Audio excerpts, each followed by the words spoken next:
The following opinions are solely those of BoatTest.com and its test captain. Hi, Captain Steve for BoatTest.com, and today I'm going to do a full test and performance evaluation on the Aquila 44. This is an ocean-going catamaran made for going distances. Let's start by taking a look right here at the first operational station, the helm. As we make our way up to the flying bridge, right alongside the companionway, here are our switches for the 12-volt functions up on the flying bridge. And take a look at this helm. Center-mounted, compass right in line with the steering station, 12-inch display right in front and center. Volvo-Penta's EVC display over on the right-hand side giving us selectable information, and over on the left-hand side, Raymarine depth gauge and autopilot. Down below, we've got the remote control for the spotlight, fire extinguisher system, the digital throttle with its host of features, joystick for the bow thruster and the digital ignitions. Just below, VHF radio. The wrapped steering wheel is mounted to a tilt base. There's a stereo over on the left-hand side, storage just underneath the wheel, and a beverage holder over to the side. I like how there are handholds everywhere we go. Visibility-wise, it's of course great because it's a center console. However, backing into a slip, we can look down the companionway and we've got a clear view of the stern on the starboard side. For the port-hand side, we'll rely on a glance down at the screen where we have a view from the camera mounted just above the transom. Just inside the cabin is a bit of a nav station with open counter space, VHF. Notice we've got an outline of the boat that tells us when any of the pumps come on, or our nav lights just around the side. We have a couple of control panels. First one gives us our main breakers and then our batteries for the house, generator, and the 2 engine start batteries, our generator controls and the inverter controls, plus we've got all of our gauges for the main tankage. Directly across is our main switch panel with our digital amp gauges on top, switching our 120 volt panel, 240 volt panel, and then 12 volt underneath. And notice how we can sit comfortably while we analyze the switches on both panels. Now, here's something interesting about the electrical system on the 44. You really only need the generator to power the air conditioning and the hot water heater in the range. And we can even narrow that down a little bit more. The hot water can be heated from the engines, and everything else can be powered from the inverter. Take a look underneath the salon deck. Here's a hatch that lifts. Underneath these hatches are bus boards, another one right here, and notice just behind are the house batteries. But more to the point is that even under the deck here, we've got the same fit and finish that we're seeing throughout the boat, and also that all of these electrical components are now out of the bilge area and into a dry area. Now on the main deck, to the starboard side, there's an option for putting a helm right in this position. If you go with that option, then you lose a little bit of counter space, wine storage, but you'll keep the TV and the storage just underneath. And of course, how can we not mention the outstanding panoramic visibility that's almost completely wrapping around this deck. To the port side, just ahead of the swim platform, we've got a city water inlet, cable and shower, 2 50-amp shore power connections. The side decks are accessed from stairs to both port and starboard in the cockpit, and because of this boat's 21-foot 6-inch beam, there's just so much space to these side decks. Aquila apparently saw no reason to compromise side deck space to create more interior living space, and I have to agree with that decision. 37 inches between the cabin side and the rail, which comes up 26 inches. And I'm also happy with the fact that there are rails underneath the cabin side, so we have a safe transition all the way to the bow.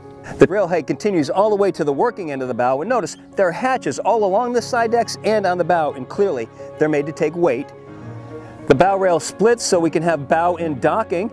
And now let's look at the working features. Hatches on the foredeck lift with turn and lock latches. They're gasketed all the way around. In the open position, they're supported with stainless steel struts. Inside, we've got a water tank and 2 water pumps, plus plenty of storage. Notice we also have stairs that allow us to get down deep into the storage. I'd like to see lift and lock latches instead of the turn and lock latches. To the starboard side, we still have a water tank, this time no pumps, but now we do have the battery for the bow thruster. The ground tackle is accessed through 2 hatches. The first one gives us access to the roller. The second one, the windlass, cleat for securing the rode, washdown, and the remote control for the windlass. Deploying the anchor is rather straightforward, and once it's down, we have a couple of options. Firstly, we can flip the chain stopper and advance the windlass a click or two just to take the load off the windlass itself. Secondly, Aquila is among the very few builders that integrate a snubber line into its ground tackle to take the jarring effect out of the chain rode every time it comes taut, which happens with every passing wake. To deploy it, simply attach the hook to the chain, keep tension on an attached string, and lower till it takes the strain. Done. And notice there's a secondary roller above the primary, so now we can have two anchors ready to go in a moment's notice. Now let's take a look at the engine rooms where both of these engines have independent fuel and electrical systems.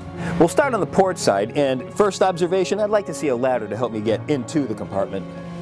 Now, of course, front and center, we've got the Volvo Penta D4 300 horsepower diesel engine. It's connected to a V-drive with a shaft going right out the back. And in the back, we've got the air chiller system. There's an auxiliary fuel tank underneath that. Just to the left-hand side, the two Glendenning cord reels. This boat has a Spectra water maker on it. Looking forward, I can see the Micron filters, the Raycor filters, the intake for the engine, and I noticed that the through-hull fittings aren't brass or bronze. Now behind me are the fuel tanks for this engine. There are two of them with an interconnect underneath, and I can turn that valve on and off as desired. Now, I also said that there was an auxiliary tank on this boat. That's an option, and we can add fuel to either the port or starboard tanks from this auxiliary tank.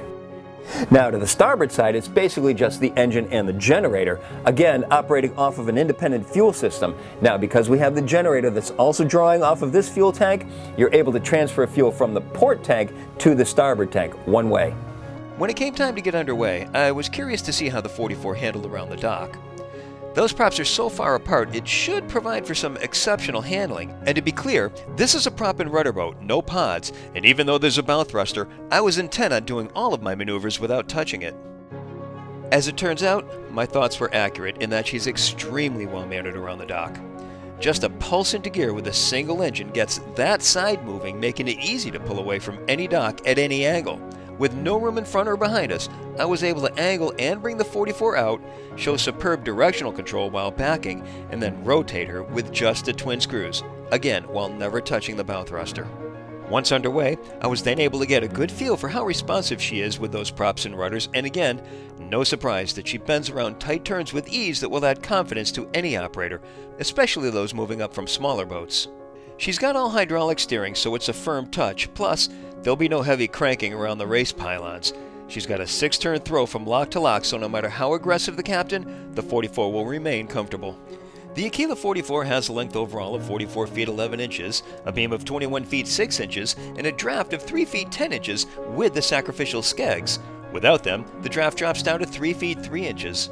With an empty weight of 35,053 pounds, 60% fuel, and 3 people on board, we estimated our test weight at 37,422 pounds.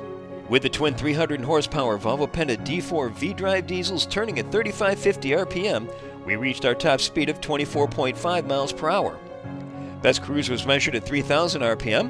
It was at that speed that the 20-gallon-per-hour fuel burn translated into 1 mile per gallon and a range of 258 miles, all while still holding back a 10% reserve of the boat's 290-gallon total fuel capacity. We reached planing speed in 8.9 seconds and accelerated to 20 miles per hour in 17.8 seconds. Now, those are impressive numbers, and a lot of that has to do with the catamaran's narrow hull design and entry, but Aquila also incorporates the bulbous bow design, well known to improve performance. And while we can't validate that it has indeed improved this boat, since we can't test without it, it seems the numbers speak for themselves. Of course, we had calm conditions on test day, but cats, as a rule, love waves. It's why high-speed ferries are cats. In our turn test, we found that the 44 remains level through the turn, again in true cat fashion, and as we said earlier, even a heavy-handed captain can't upset the 44's comfortable handling characteristics. It seems that the only thing we're left worrying about is finding a place to dock a boat with a 21-foot 6-inch beam, plus a little wiggle room. Easily solved for most people. So we've got a comfortable handling boat, a great cruiser with the range that we need, and the close quarters handling around the dock that we've come to appreciate from the brand, all rolled into the Aquila 44. And that is my full test and sea trial for BoatTest.com. I'm Captain Steve. We'll see you on the water.